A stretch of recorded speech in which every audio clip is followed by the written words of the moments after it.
big, durable, well-run place generally is still kind of a disaster tonight. A lot of people without power. The Texas Public Utility Commission says the state had very little margin. Yeah, turns out to be absolutely right. The commission described the situation as very scary. Now, we know exactly why that margin for error was so tight. Green energy. Because politicians benefited from it, wind turbines wound up generating about a quarter of Texas's power. It got cold last night, and the windmills froze, and as a result, millions of Texans are freezing. Several have died. Mike Taylor knows a lot about energy. He's the owner of Combined Energy Services in the state of New York, and he joins us tonight for some perspective. Mike, thanks so much for coming on. Were you surprised by what you saw happen in Texas yesterday? Boy, Tucker, I was really surprised. I never would have expected to see icing like that in the state of Texas. We're used to that up here in upstate New York. You can see the weather. Yeah. But once I saw the destruction in Texas, the icing of the solar panels and the wind turbines, I just, I look at it in our world and I can't imagine how it's going to work. So it seems like if the whole point of putting so-called green energy out there is because you think the weather is volatile, maybe you would have factored that into your decision. It seems reckless, just from a civilian standpoint, it seems kind of reckless to set aside 25% of your power grid for windmills. Do you think that it is? Well, Tucker, I don't know enough about windmills. They're not that prevalent in this area. But what I know is in New York State, where 72% of our electric is produced from fossil fuels, and the remaining 28%, only 5% comes from solar panels or wind. So with New York State's new green initiatives they have on the table, phasing in over the next 30 years, very hard within 9, I don't really see how we're going to increase that number to ever make it work. The disaster we saw in Texas, I think, is nothing compared to what's going to happen here if we try to just rely on those alternative energies. I think we need a common sense mix, and I believe things have been improving drastically over the years, but we just can't flip the switch as fast as I think people would like to.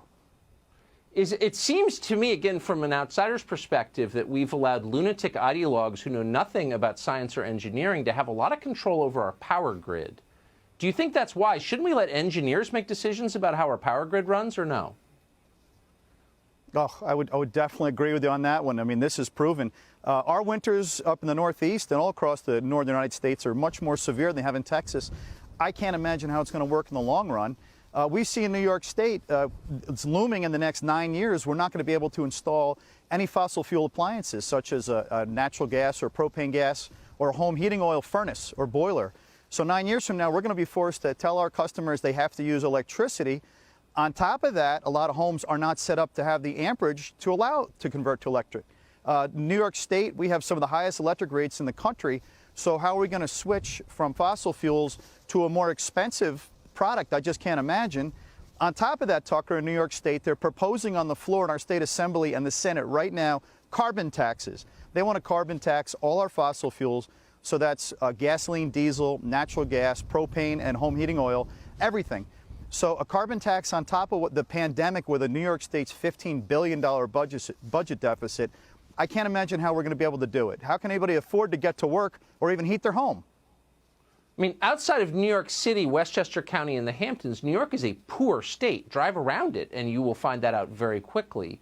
It's going to hurt the people there. Do you think Andrew Cuomo, who always seems to me like he's doing a Goodfellas imitation, but I guess he's not, does he know a lot about home heating policy? Is he like an expert in HVAC? Or why is he weighing in on how people heat their homes? Do you have any idea?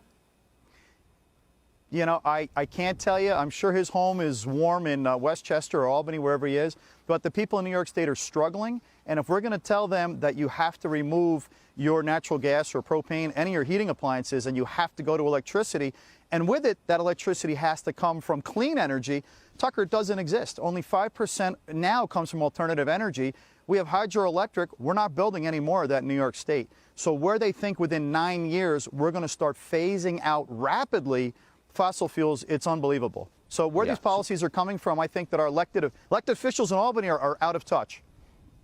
Well, they're very in touch with their campaign donors, who will now have a monopoly under state law for your home heating. Oh, it's perfect. I love it. Mike, I appreciate your perspective on that. Good luck. Tucker, thank you for having me. Thank you. So Texas, big